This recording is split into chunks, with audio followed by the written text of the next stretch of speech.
Democracy is the power of the people.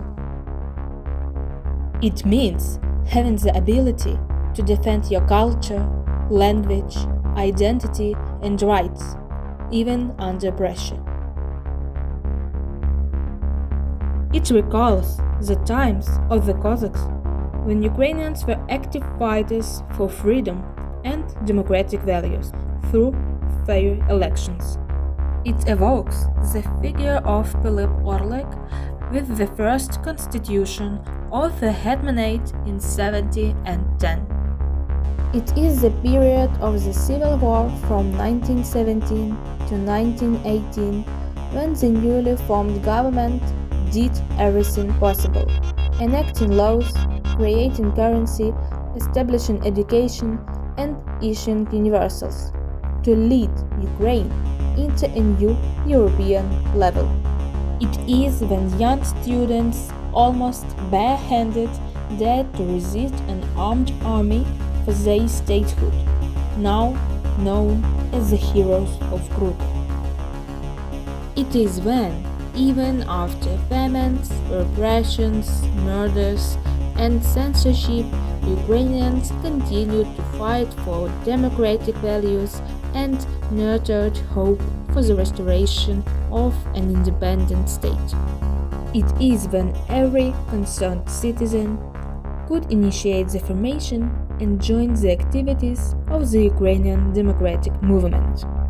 It is when В'ячеслав Чорновіл, Василь Стус, Алла Горська, Левко Лук'яненко, Святослав Караванський, Надія Світлична, and others as members and co-founders of the Ukrainian Helsinki Group recognized the importance of creating a legal state, free from censorship, prohibitions, and dangers of reprisal for one's opinion.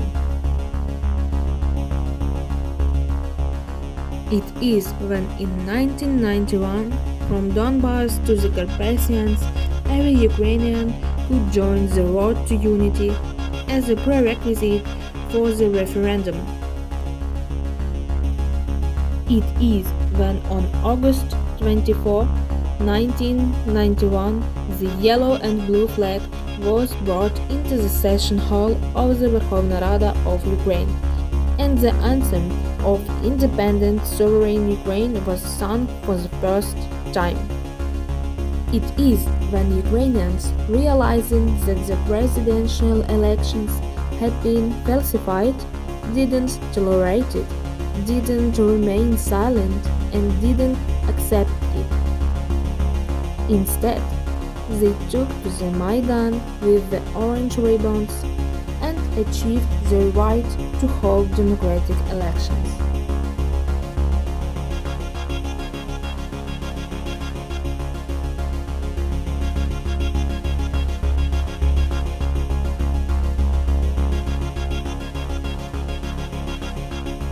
It is when the president tried to transform democracy into authoritarianism, freedom into dependence, and to forbid the movement towards the values of the European Union, while students, just like during Krut, were ready to go out for peaceful demonstrations, which democracy entails. But the criminal government, instead of discussing, opened fire on civilian citizens. It is when Maidan Nezalezhnosti is not just a name, but a meaning. It is spilled blood, quoting Shevchenko under the whistling of sniper bullets, and celebrating New Year on the barricades. This is the revolution of dignity.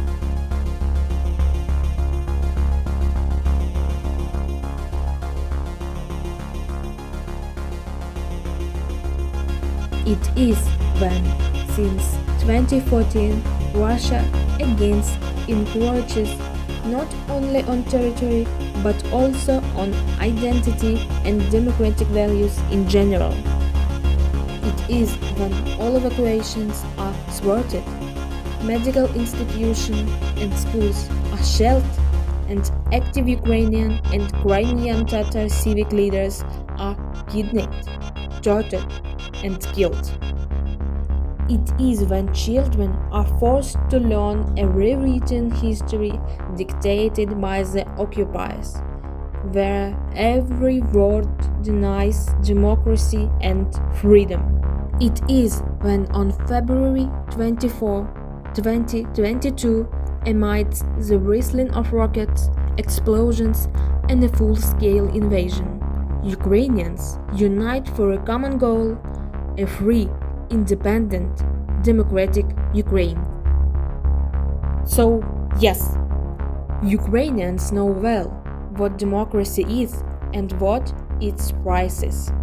We have paid and continue to pay the highest price, with the lives and health of people, with years and a childhood shattered by explosions.